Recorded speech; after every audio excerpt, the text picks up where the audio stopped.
आज हम अध्ययन करने जा रहे हैं प्लेटो का संपत्ति विषयक साम्यवाद। इससे पहले के लेक्चर में मैंने आपको प्लेटो के साम्यवाद के बारे में बताया था। प्लेटो के साम्यवाद का मुख्य उद्देश्य क्या है?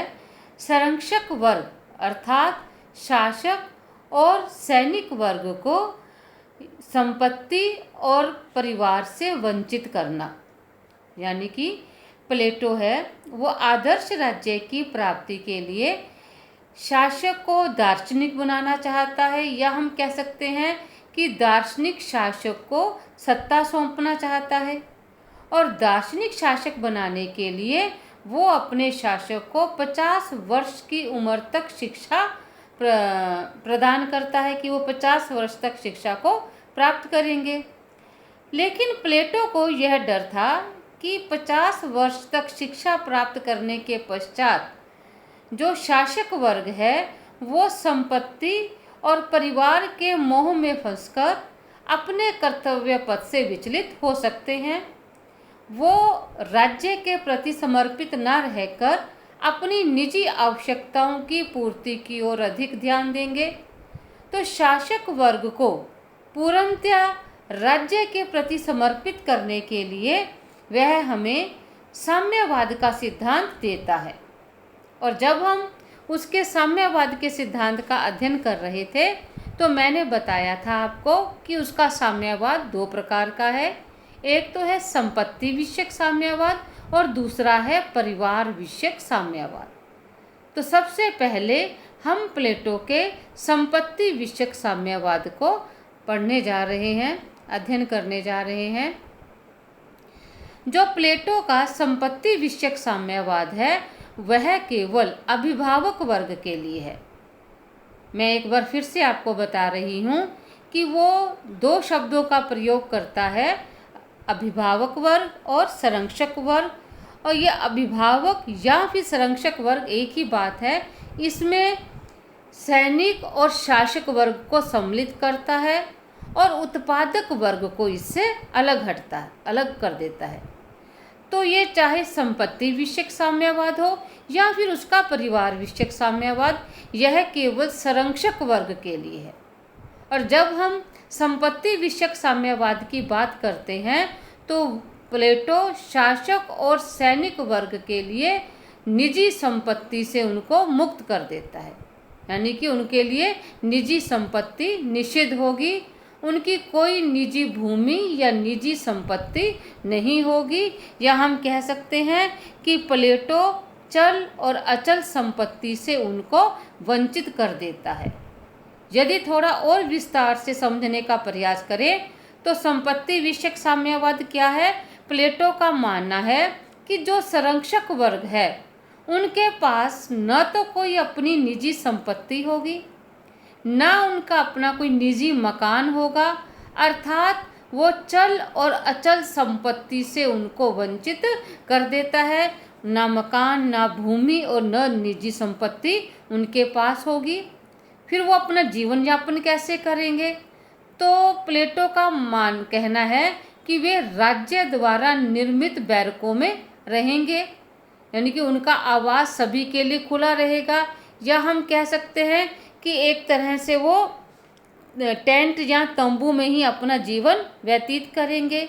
सार्वजनिक भोजनालय होंगे जहां उनके लिए भोजन की व्यवस्था की जाएगी। दूसरे शब्दों में हम कह सकते हैं कि उनके रहने, आवास, भोजन, कपड़े, समस्त व्यवस्था किसके द्वारा की जाएगी? वो व्यवस्था राज्य के द्वारा की जाएगी। अर्थात यानी कि संपत्ति विषयक साम्यवाद में वो संरक्षक वर्ग को संपत्ति के किसी भी रूप को उनके लिए वंचित कर देता है, यानी कि वो अपने पास संपत्ति नहीं रखेंगे। प्लेटो के संपत्ति विषयक साम्यवाद को और अधिक विस्तार से समझने के लिए हम कुछ विशेषताओं को डिस्कस करेंगे। पहली विशेषता क्या है कि यह साम्यवाद सभी नागरिकों के लिए नहीं है। मैंने प्लेटो के न्याय सिद्धांत में बताया था कि वो राज्य को 3 वर्गों में विभाजित करता है। और वो 3 वर्ग कौन से हैं? उत्पादक वर्ग, सैनिक वर्ग और शासक वर्ग। और जो प्लेटो का साम्यवाद का सिद्धांत है वो केवल सैनिक और शासक वर्ग के लिए है, उत्पादक वर्ग इसमें सम्मिलित नहीं है। उसने सैनिक और शासक वर्ग को इसलिए सम्मिलित किया है इसमें क्योंकि उसका उद्देश्य संपूर्ण समाज का कल्याण करना है। तो जो उत्पादक वर्ग है वो समाज के लिए व्यापार और कृषि संबंधी कार्यों को संभालेगा, और जो सैनिक और शासक वर्ग जिनके ऊपर राज्य के कल्याण का दायित्व है तो उनको राज्य के प्रति समर्पित बनाने के लिए वो संपत्ति से वंचित कर देता है। दूसरी विशेषता प्लेटो के संपत्ति विषयक साम्यवाद को समझने के पश्चात जो हमें हमारे सामने आती है वो यह है कि उसका जो संपत्ति विषयक साम्यवाद है वो भोग का नहीं बल्कि त्याग का मार्ग है। यह समाज के शासक वर्ग की कंचन और कामिनी का मोह छोड़कर जन कल्याण में लगे रहने के लिए वह उनको प्रेरित करता है। फोस्टर ने कहा है कि प्लेटो के संरक्षक वर्ग को सामूहिक रूप से संपत्ति का स्वामित्व ग्रहण करना नहीं वरना इनका त्याग करना है। यदि हम संपत्ति विषयक साम्यवाद को शाब्दिक अर्थ में समझने का यदि प्रयास करते हैं तो हमें ऐसा प्रतीत होता कि वो संपत्ति का समर्थन करता है, लेकिन संपत्ति विषयक साम्यवाद संपत्ति का समर्थन नहीं करता बल्कि संरक्षक वर्ग को संपत्ति से वंचित करता है। एक जो अन्य विशेषता है वो यह है कि उसका संपत्ति विषयक साम्यवाद का जो उद्देश्य है वो आर्थिक नहीं है। हम ये नहीं कह सकते क्योंकि ये संपत्ति से जुड़ा हुआ है तो इसका उद्देश्य आर्थिक है, इसका उद्देश्य राजनीतिक है, क्योंकि वो एक दार्शनिक शासक को प्राप्त करना चाहता है। ऐसा दार्शनिक शासक जो अपने स्वयं को संपूर्ण रूप से राज्य के लिए समर्पित कर दे, और वो स्वयं को राज्य के लिए तभी समर्पित कर सकता है यदि वो कंचन और कामिनी के मोह से मुक्त रहता है। उसका जो अन्य प्रशासनिक वर्ग है, जो सैनिक वर्ग है, उनको भी वो ऐसे मोह से वंचित कर देता है। तो ये है प्लेटो के संपत्ति विषयक साम्यवाद की विशेषता है। अब हम अध्ययन करने जा रहे हैं कि संपत्ति के साम्यवाद का उद्देश्य क्या है। इस योजना का जो सबसे प्रमुख उद्देश्य है वो है सार्वजनिक हित के लिए कार्य करना। अब आप देखिए कि जो प्लेटो है वो शासन चलाने की जिम्मेदारी दो वर्गों के ऊपर सौंपता है, एक सैनिक वर्ग और दूसरा है शासक वर्ग। जो उसका संरक्षक वर्ग है उसका यानी कि कार्य क्या है, सार्वजनिक हित में कार्य करना। और वो सार्वजनिक हित में कब कार्य करेंगे, जब वो परिवार और संपत्ति के मोह से मुक्त हो जाएंगे। देखिए कि ये साधारण सी बात है कि व्यक्ति जो कार्य करता है वो किसके लिए करता है, वो अपने परिवार के लिए कार्य करता है। वो अधिक से अधिक संपत्ति को अर्जित करना चाहता है, धन कमाना चाहता है। धन किसके लिए कमाना चाहता है, परिवार के लिए कमाना चाहता है। यानी कि एक लालच रहता है कि वो अपने परिवार को अधिक से अधिक सुख सुविधाएं प्रदान करे। और दूसरा क्या है, उसके मनुष्य का स्वभाव है, वो संपत्ति कमाना चाहता है तो उसका ध्यान कहाँ रहता है कि वो किन साधनों के द्वारा अधिक से अधिक संपत्ति को कमाए। प्लेटो का मानना है कि यदि हमारा संरक्षक वर्ग का जो ध्यान है वो संपत्ति या परिवार की तरफ रहेगा तो वो अपने राज्य संबंधी कर्तव्यों को भूल जाएंगे, वो अपने हितों से हट जाएंगे। राज्य से संबंधित जो हित हैं, जो उनके कार्य हैं, उनसे वो हट जाएंगे, उनका ध्यान हट जाएगा। तो इसलिए सार्वजनिक हित को देखते हुए वो सैनिक वर्ग और जो शासक वर्ग है उसको संपत्ति से वंचित कर देता है। फिर वही बात सेकंड पॉइंट में आती है कि अभिभावक वर्ग के लिए कार्यकुशलता। जब संरक्षक वर्ग को चिंता ही नहीं रहेगी कि उसने क्या काम करना है, उसने अधिक से अधिक संपत्ति को कैसे अर्जित करना है, तो वो अपना सारा समय किसके लिए दे देंगे, वो अपना समय राज्य को देंगे। तो जो संपत्ति के साम्यवाद की योजना सैनिक वर्ग तथा शासक वर्ग को आर्थिक चिंताओं से मुक्त करती है और वह अपना समस्त समय व ध्यान अपनी कार्यकुशलता की वृद्धि में लगा सकते हैं। नेक्स्ट आता है राज्य की एकता के लिए। जब संपत्ति अर्जित नहीं करेंगे, ठीक है, राज्य हित में कार्य करेंगे, उनका अपना कोई व्यक्तिगत हित नहीं रहेगा, तो वो संरक्षक वर्ग राज्य की एकता के लिए कार्य करेगा। यदि हमारा व्यक्तिगत हित रहता है तो हम अपने व्यक्तिगत हितों को ज़्यादा महत्ता देते हैं, ठीक है, जिसमें राज्य में फूट और भेदभाव की स्थिति भी पैदा हो सकती है, क्योंकि अब हमने जो शासक वर्ग है वो निजी संपत्ति को अर्जित करने की लालसा उसमें नहीं रहेगी। सभी वर्ग समान रहेंगे तो राज्य की एकता में वृद्धि होगी। और लास्ट आता है सामाजिक भ्रातृत्व के लिए। प्लेटो का संपत्ति का साम्यवाद संरक्षक वर्ग को साधुवादी प्रवृत्ति अपनाने की सलाह देता है। संपत्ति पर किसी का अधिकार न होकर संपूर्ण समाज का अधिकार होगा, अर्थात भ्रातृत्व की भावना पैदा होगी। अब आप देखिए कि इसकी आलोचनाएं भी खूब हुई हैं।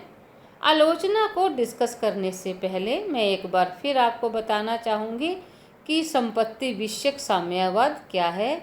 यह वो साम्यवाद है जो केवल संरक्षक वर्ग के ऊपर लागू है, उत्पादक वर्ग को वो इससे वंचित रखता है। संपत्ति विषयक साम्यवाद के क्या अर्थ हैं? संपत्ति विषयक साम्यवाद से अभिप्राय है संरक्षक वर्ग को चल और अचल संपत्ति से वंचित करना, अर्थात ना उनके पास कोई निजी संपत्ति होगी, ना उनके पास अपना मकान होगा, ना उनके पास किसी प्रकार की कोई भूमि होगी। वो सभी एक साथ सामूहिक रूप से रहेंगे, सामूहिक रूप से भोजन ग्रहण करेंगे और उनके रहने की व्यवस्था, उनके आवास, कपड़े, समस्त प्रकार की व्यवस्था का जो दायित्व है वो किसके ऊपर होगा? वो राज्य के ऊपर होगा। ये संपत्ति विषयक साम्यवाद का उद्देश्य क्या है कि जो शासक वर्ग है वो इन निजी चिंताओं से मुक्त होकर समस्त कार्य राज्य के हित में करे। अब जब हमने संपत्ति विषयक साम्यवाद को समझा है तो हमारे मन में भी कई प्रकार के प्रश्न आते हैं। प्रश्न यह है कि देखिए, मनुष्य की एक स्वाभाविक प्रवृत्ति होती है धन अर्जित करना। आज देखिए अमेरिका है, जितने भी विकसित देश हैं वो विकसित देशों की श्रेणी में क्यों आते हैं? क्योंकि वहाँ जो लोग हैं, वहाँ के जो नागरिक हैं, उनका रहन सहन का स्तर बहुत ऊंचा है, आमदनी का जरिया बहुत अच्छा है, उनकी इनकम बहुत अच्छी है, ठीक है। व्यक्ति जब कमाता है तो वो और अधिक कमाने की कोशिश करता है, वो और अधिक मेहनत करेगा। आज आप लोग पढ़ रहे हो, आपके मन में भी होगा कि ग्रेजुएशन करने के पश्चात हमने क्या कार्य करना है, हम कैसे संपत्ति अर्जित करें। और यदि कोई भी राज्य संपत्ति का मार्ग ही अवरुद्ध कर देता है तो मनुष्य के मन में ये भावना आएगी कि हम किसके लिए कार्य कर रहे हैं। तो वो एक नीरस वातावरण को जन्म देती है यह भावना, और उनमें जो कार्य कुशलता को कम करती है व्यक्ति के अंदर। यानी कि ऐसे बहुत से कमियां हैं जिनको हम डिस्कस कर सकते हैं। जैसे सबसे पहली आलोचना क्या है कि जो आलोचक है वो मानते हैं कि जो संपत्ति है वो सद्गुणों के विकास में सहायक है। व्यक्ति के अंदर सद्गुण विकसित करने में संपत्ति या पैसे का अहम रोल होता है, किंतु प्लेटो ने निजी संपत्ति के अवगुणों की ओर ही ध्यान दिया है और संरक्षक वर्ग को उससे वंचित कर दिया है। सेकंड आलोचना क्या होती है कि यह मानव स्वभाव के प्रतिकूल है। प्लेटो ने निजी संपत्ति का अंत करके मानव स्वभाव के विपरीत कार्य किया है, जैसा कि मैंने आपको अभी बताया है कि मानव स्वभाव क्या है, संपत्ति को और अधिक अर्जित करना, अधिक से अधिक संपत्ति या धन को कमाना। लेकिन मानव स्वभाव के विपरीत या क्या कहता है कि शासक वर्ग और सैनिक वर्ग संपत्ति से वंचित रहेंगे। न्यायपूर्ण वितरण की समस्या, कौन कितना कार्य करता है। देखिए, हम जो अधिक से अधिक मेहनत, कुछ व्यक्ति होते हैं खूब मेहनत करते हैं, कुछ बिल्कुल भी नहीं करते, ठीक है। तो यदि हम मेहनत करते हैं तो वो किसके हित में जाती है? राज्य, यानी कि स्वयं का तो है फायदा, राज्य का भी हित उसमें निहित है। लेकिन ये क्या है, एक न्यायपूर्ण वितरण की समस्या रहेगी कि किस व्यक्ति का समाज में कितना योगदान है, ये हम स्पष्ट नहीं कर पाएंगे। व्यक्ति की प्रेरणा शक्ति का वास, उसको काम करने की तमन्ना ही नहीं रहेगी। उसे लगेगा कि वो चाहे कितना ही कार्य करे उसे कुछ नहीं मिलने वाला, ठीक है। वो एक राज्य हित में कार्य करेगा, लेकिन जिस जोश के साथ उसको वो कार्य करना चाहिए उस जोश से वो कार्य नहीं कर सकता।